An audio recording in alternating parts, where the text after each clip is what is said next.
Okay. Kwa nini kila siku na kusisitiza uweze kusindika tangawizi au uweze kusindika mazao mbalimbali? Sababu mojawapo ambayo inafanya mimi ni kusisitize sana uweze kusindika mazao ni kwamba ukisindika mazao yanakupa fursa ya wewe kuweza kuanzisha kiwanda. Kwa mfano, ukisindika tangawizi ambayo ni tunda, tangawizi ambayo wengine wanaitumia kama tangawizi fresh, unaweza ukasindika ukapata tangawizi ya unga, ukapata biskuti za tangawizi, ukapata tangawizi paste.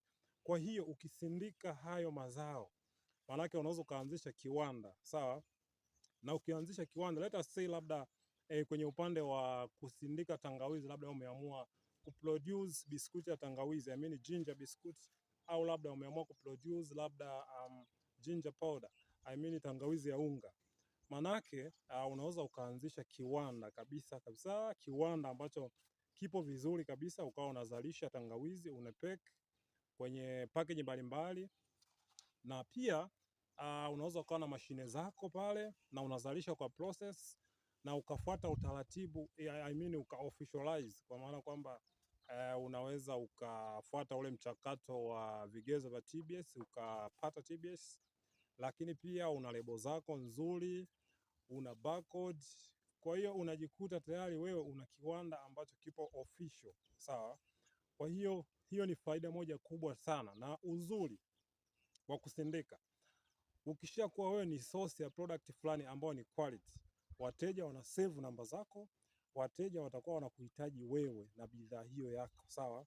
Lakini pia ukiwa unasindika, tunajua kwamba sasa kuna changamoto ya ajira kwa watu wengi, kwenye familia, kwenye jamii, kwenye taifa, lakini pia hata kwenye upande wa ulimwengu mzima.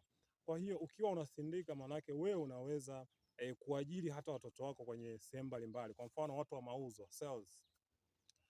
Una produce kila siku, unaweka vijana wako au watoto wako au ndugu zako kwa ajili ya kwenda kusupply product.